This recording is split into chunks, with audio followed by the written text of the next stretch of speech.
Okay, where was I?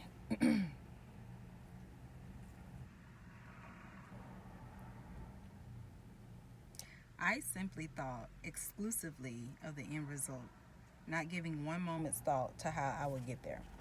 I think I've already read that part, but it's okay.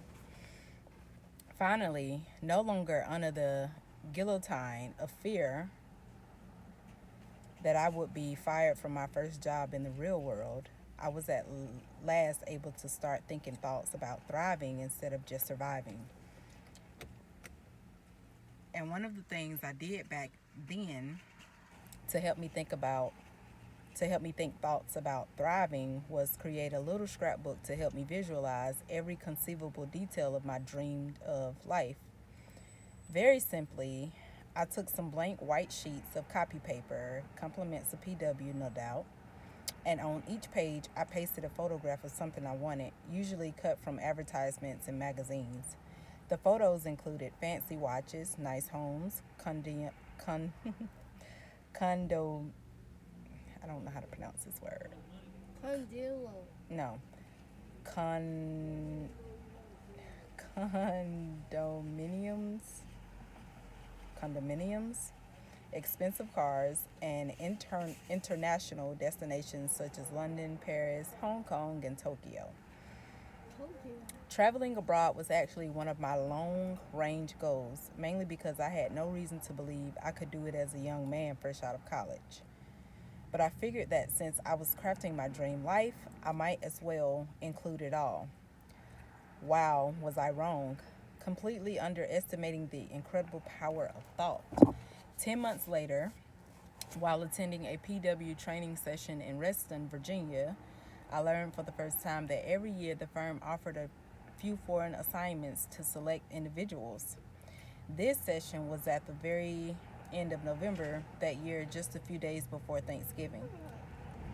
6 weeks later, just after the start of New Year, I based I was based and living in the sunny capital of Riyadh, Saudi Arabia.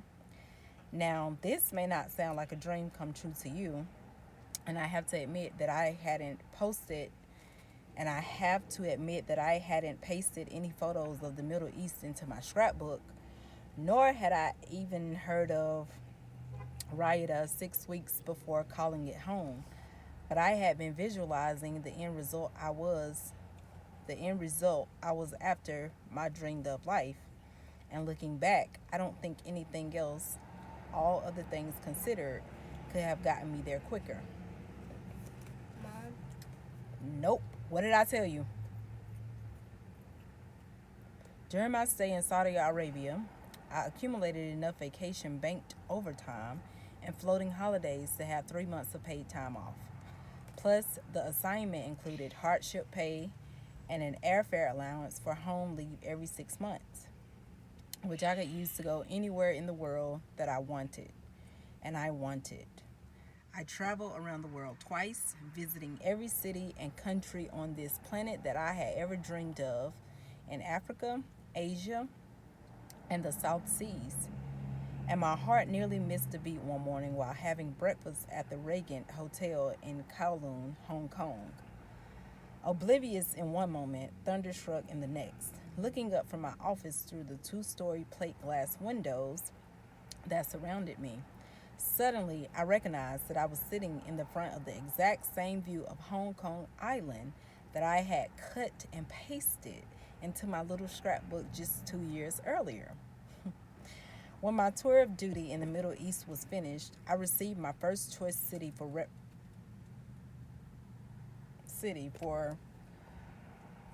repatriation, repatri, repatriation, repatriation.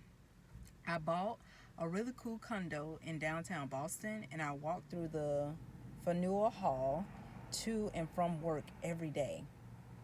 8 months later, upon receiving notice of my impending promotion to manager, a distinction revered secondly only to becoming a partner, I decided to move on and follow another dream to become an entrepreneur. The only problem was that I had no idea how to become an entrepreneur or what my business would offer. My job, our job, is first and foremost to simply define the dream, specifically the end result, in every imaginable detail. Fortunately, my life lessons by the time had clearly shown me that in order to make a dream come true, you don't have to know how it will come true. That, in fact, the hows are the domain of the universe. My job, our job, is first and foremost to simply define the dream, specifically the end result, in every imaginable detail. So I defined my dream of running my own company, quit PW, sold my condo, and moved to Orlando, Florida. Within a few months, I teamed up with my brother, a graphic artist, and my mother's, who's very cool, and we launched two TUT Enterprises Inc. totally unique t-shirts. Over the next 10 years, the three of us sold over 1 million of them.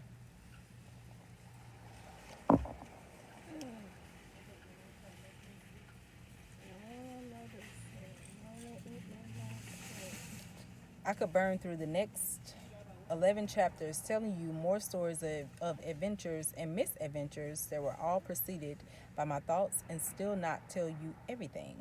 But you know who else could do that, don't you? You. Because whether or not you know about this principle doesn't affect how well it works. Your thoughts have always become the things of your life. They're doing it right now, and they're going to continue doing it for as long as you think them. But maybe rather than looking at your own life for proof, because sometimes we're not always as objective with ourselves as we'd like to be. Look around at the lives of your friends, family members, co-workers, and neighbors to see the evidence of how their fortunes and misfortunes parallel their thinking. And while you're thinking of other people, think of the ones who currently live in wealth and abundance. If you don't know how many wealthy people, think of celebrities or media personalities, rock stars, actors, cell legends, and ask yourself, what one thing do they all have in common besides cash? Did they all go to Harvard and get an MBA and get an MBA? I doubt it. Many of my wealthy friends were lucky to finish high school. Were they all born into wealthy, well-connected families? Hardly. At least not the ones I know. Were they all blessed with high IQs, either intellectually or emotionally? Oh, please. We all know a lot of dumb rich people, right? I mean, all you have to do is turn on your television to see them. So what then? What one things besides cash do they all have in common? At a minimum, they all believe that it could happen to them. And once you believe something, whether justified or not, right or wrong, you cannot help but think thoughts along the lines of your beliefs. Our thoughts mirror our beliefs, which we'll talk more about later.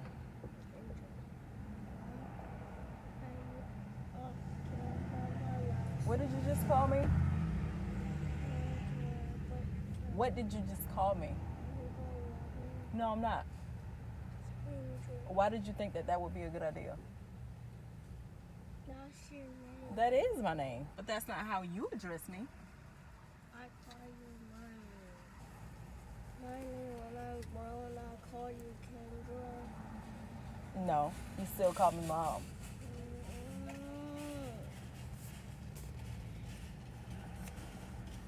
Mama, if I did have a mom, then I would call you Kendra. What do you need? I want to eat my last song. It's not with us. It's in my car.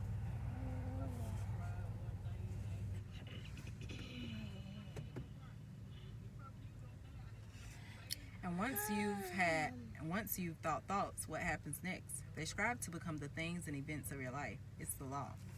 Now think of the wealthy people you know who possesses perhaps half or less than half of your intelligence, charm, and good looks. I'm sure you can think of someone. Yet, who earn at least double your salary each year. And ask yourself why. How could this be? Aren't we all made of the same stuff, flesh and bone, with beating hearts and coursing red blood? In fact, there's absolutely nothing different between you and those you think about. nor is there anything different between you and me. We're all exactly the same except for one thing: our thoughts. One life can go this way and another that way. And in the end, won't it always be because of the different thoughts each person chose?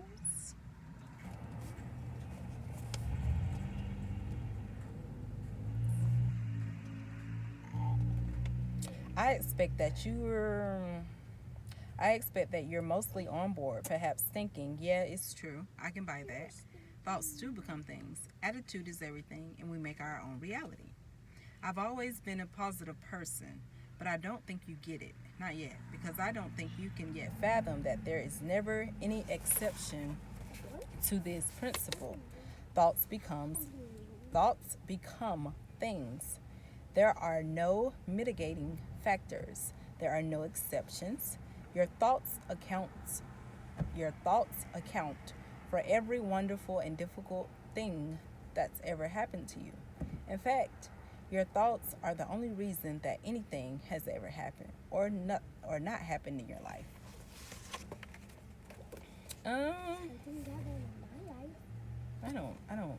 I think that some things happen to us that are a lot out of our control when it's at the hands of other people. I can say that the control that we do have in situations that happen with other people, we put ourselves in their vicinity in order for them to do these things to us. But the things that they actually do to us, the harm that they cause to us, the hurt that they cause to us, the pain that they cause to us, I don't think that is something that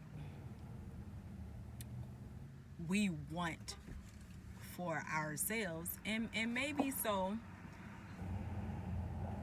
I can kind of understand the perspective of what was just said. Our thoughts become things, and things that happen to us. Because sometimes we think, like, in relationships with people, like, oh my gosh, I really hope he don't hurt me. I really hope he don't cheat on me. I hope she don't abuse me. I hope he don't abuse me. Stuff like that. And we think it so much that it does come to fruition. But I still want to say that the things that people do decide to do to us,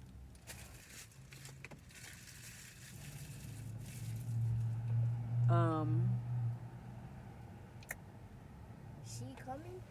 is not 100% in our control. I'm hungry. Removing any doubt. I realize this may sound extreme and hardcore, but I'm deliberately pushing you to your limit. I want you to reach the end of your ability to comprehend this principle and force you to admit that you've got some issues with it. Why? Because by facing our issues, whatever they are, we can then blast through them and better understand the truth. Life is knowable. Your questions have answers, but only if you know enough to ask them.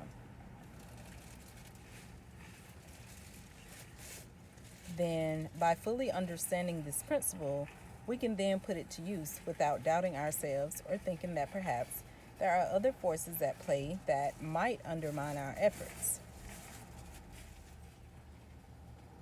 So, unless you previously dwelled on this principle as an absolute, there are very likely two major obstacles that prevent you from fully comprehending that it's your thoughts that entirely create your reality. Why haven't I won the lottery yet? You could fairly ask, well, Mike, if thoughts become things is as predictable as gravity, then what about those dreams of ours that have never seen the light of day? Why haven't I won? Don't do that. Don't do this. Don't copy me. I like copying. Yeah, that's very rude. How is it rude? For one, I don't want you copying me. I don't need you mimicking everything that I say. And for two, I'm actually reading and I'm recording a video.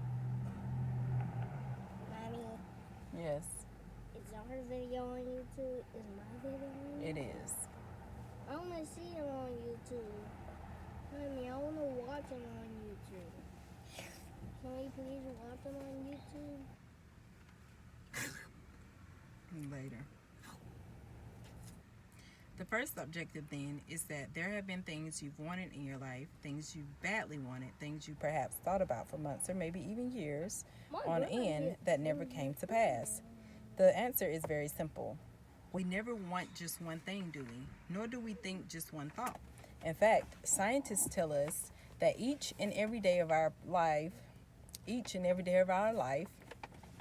we can think more than 60,000 unique thoughts. Well, whenever we're thinking this many thoughts, isn't there a possibility, even a great likelihood, that some of our thoughts may contradict one another or even be mutually exclusive? For example, you might yearn for the top spot on the corporate ladder, thinking about it month in and month out, year in and year out, visualizing the corner office, imagining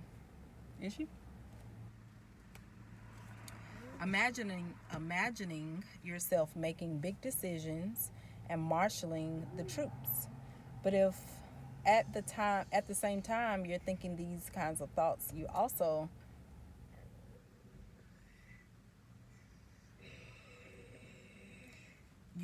come home from work each day and greet your spouse with, "No one at work has any idea of how valuable I really am," or "No one at work truly appreciates the difference I can make," then those thoughts must also do what all thoughts do: strive to become part of your reality.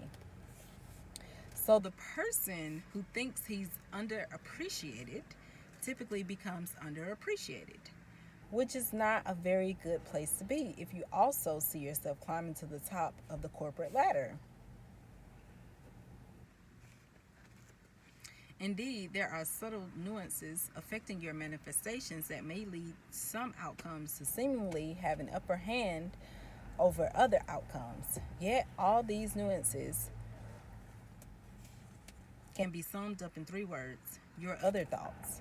And these other thoughts of life, people, and happiness perhaps receive more repetition, were backed with greater feelings and more expectation, or were acted upon more than the thoughts that have not yet manifested.